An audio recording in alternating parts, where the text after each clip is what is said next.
On the track right now, we are set for the men's mile. And the record, 1993. And the American record, Steve Scott in 83. And the meet record set way back in 1974. I'm joined by Dwight Stones. And Dwight, we have a man that's sitting right next to us that in his day, and still this is his day, he runs a pretty good mile himself. One of only 3 men to ever run 100 sub-4 minutes miles and run many times in this particular arena. What are these guys thinking about right now? This is a premier event. It's one of the few non-relay events in the Penn Relays. Terrific weather conditions. And here's a guy right here, Steve Holman, and much maligned, and I will tell you, much maligned by myself. This is a guy who runs terrifically well in invitational events, goes over to Europe and pares down his personal best. But when it's time to run at championship events or qualifiers for championships events, he has problems, and I think most of those problems are mental, because I think he's a huge physical talent, and I think you believe that too, Marcus. I believe he's a tremendous physical talent. I'm going to take the other side of it, though. Steve has turned over a new page. He's a new man. He's got a new attitude this year, and I believe him. I spoke with him earlier this week. He just wants to have fun. He wants to enjoy this summer. He wants to run well, and like you say, I think he's a tremendous physical talent. I think he can go under 350. I think he can run 330 for the 1,500 meters. He's a good man. And the guy next to him in the sunglasses, Mark Davis, who is a steeplechaser by trade and actually won the 5,000 meters here a couple of nights ago. He wants to try to trim his speed down a bit. That's why he's in this race. What kind of a factor will he be here? He looked very good the other night. I saw him in the 5,000 meters. He had tremendous speed over the last 300 meters. There was a bit of a rumor that he had some niggle in his hamstring. I was a little suspect as to whether he was going to line up in this mile. I think he's looking for a double here. I think he wants to win twice at the Penn Relays. And, of course, the unknown, Ibraheim Aden, who has a family's worth of help running this particular event. Jim Aden he could be an outsider here today, simply because he's a good sprinter. The beginning of this season, the beginning of any season, athletes tend to be, you know, restrictive in terms of what they want to do. They run slow, and it allows the kickers to get into this race. And a look at the entire field. No rabbit in this race. So these runners will have to do it themselves. And that makes it difficult. Without no rabbit, there's no pace. Athletes don't like to take the lead. They'd rather sit in. Well, it certainly didn't stop Steve Holman here a couple of years ago when he ran a very fine time, pretty much all by himself. And it wouldn't surprise me at all to see him go out there and push the pace a bit. The wind seems to have died down a little bit from earlier. It's a fine day as far as weather and temperature for miling. It's bright, but it's not terribly hot, probably in the low 70s. It's a huge field, so they're going to want to try and spread themselves out early. There's a number of very interesting scenarios and stories that could come and develop themselves. And if you say there's no rabbit, I would wonder what that guy is doing out there. I hope he's helping the field. That's Mohammed Karat from Syria, taking an early lead. And Marcus, what goes into becoming a great miler? Because to be a good miler, you need endurance. That's the first thing. That's what gets you to 1,200 meters. But you also need a combination of speed. You need that speed to cover yourself over the last 400 meters. Steve Holman wearing the number 1. Tucking himself in nice and comfortably, so he will not be the one out pushing the pace this afternoon. This guy's got a great name for a rabbit, Mohammed Karat. An excellent name as they go through, not particularly quickly, so we've got a chance of this being a very competitive race with the guys with the speed having a chance to really display that speed over the last 400 meters. Well, it was a 62.5 for the first quarter mile. Now, this is where I personally, and I think a lot of athletes out here, will do a cross-check. What you're going to do is you're going to listen to the split. 62, how do I feel? If you feel terrible and you hear 62, it's going to be a long mile for you.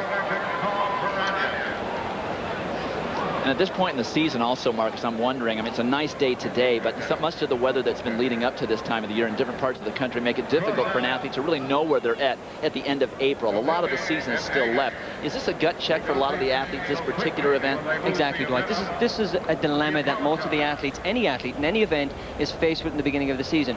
Last year, well, that was another year. What am I going to do this year? And you always have that apprehensions. I will point out right now that Steve Holman is running a smart race. He's staying out of trouble, and that's exactly what he needs to learn to do this season, if nothing else, to make him a better athlete. 2 laps remaining. Mohammed Karat from Syria with a big lead, followed by Jeremy Stallings and James Njorge from Kenya. 2:06. That is still a pedestrian pace at this point in time. Now this fifth 200, this is so critical whether the race is fast or slow. Right, this is where a lot of athletes do not take advantage of. This is a time between the 8 and the 1,000 where athletes are still not ready to get into position. As a contrarian, that's the exact time you should get into position. Once you hit the straightaway and you get to the bell lap, that's when everyone starts jostling. That's when all the trouble is going to start. Why not do it now?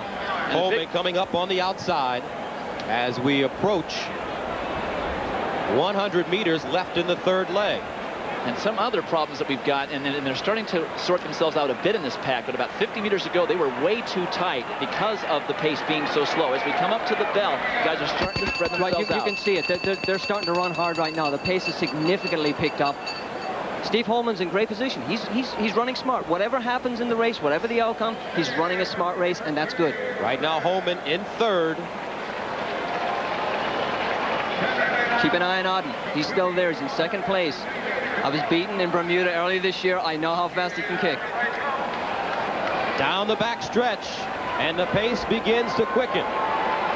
Steve Holman, the American, in fourth, trying to come on the outside. Aden, Browne, Holman, all of them have a chance. And again, this is a very short straightaway. There's only 115 meters left to the finish, and Holman makes a great move to get in behind Aden. And Steve Holman, from the outside down the stretch with a 1 meter lead. He's got to keep it going. He's got to keep it all the way to the line. But on the outside, he is passed. Scott Anderson coming out of nowhere to beat Steve Holman and win the mile. How many times, Marcus, have we seen when you go out that slowly, 2:06 for an 800 meters, the final time unofficially 4:02.2, that leaves people in the race that many of us have never heard of. It leaves everybody in the race. And in fairness, Scott Anderson took advantage of it.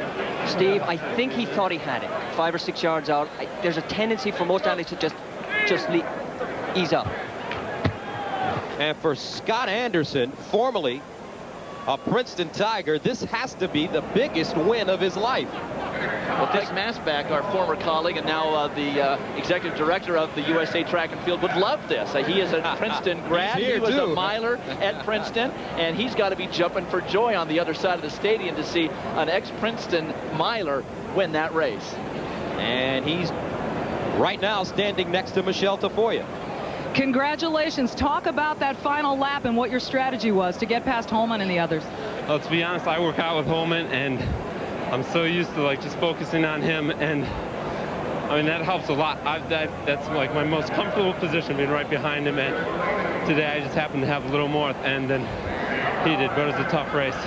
Do you feel as though this was an upset for you? Because most people certainly didn't have you among the top favorites. Yeah, definitely, and my coaches have been saying, you know, this is the time, this is the meet for a breakthrough, and what I had originally thought was it's just going to be a fast time breakthrough, kind of like big PR. My PR is 4:01, but when the pace went slow, I felt really comfortable, and it turned out to be another kind of breakthrough, just like a victory.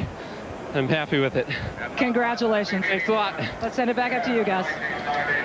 All right, Michelle, the final results in the men's mile here at the Penn Relays. Scott Anderson, formerly of Princeton, a 4:02.24 as he caught Steve Holman down the stretch and passed him. And Holthaus in third. Moments ago, the men's mile, Steve Holman thought he had it coming down the final stretch. However, he was edged by Scott Anderson at the tape. And he's standing by right now, Steve Holman, with our Michelle Tafoya. All right, Gus, thanks. Steve, it looked like you did have it coming down the stretch. How surprised were you that you were passed by your training mate, Scott Anderson, and that you did not win down the stretch? Well, I was surprised, but I mean, I couldn't lose to a better guy. He's a great guy. I just want to say how honored I am to still be a part of the Penn Relays. I absolutely love this meet. It's a special city, special meet, special school. You have trained in the past in Australia. You're training at home this season. How are things going, and how does this race help you gauge what you need to do the rest of the season? Well, I know I need to do a little more speed, but everything has gone perfect so far this year. I have absolutely no complaints, and I'd hope to run a little better today, but I mean, it's not any problem at all. Good luck to you, Steve. Thanks. Back to you, Gus.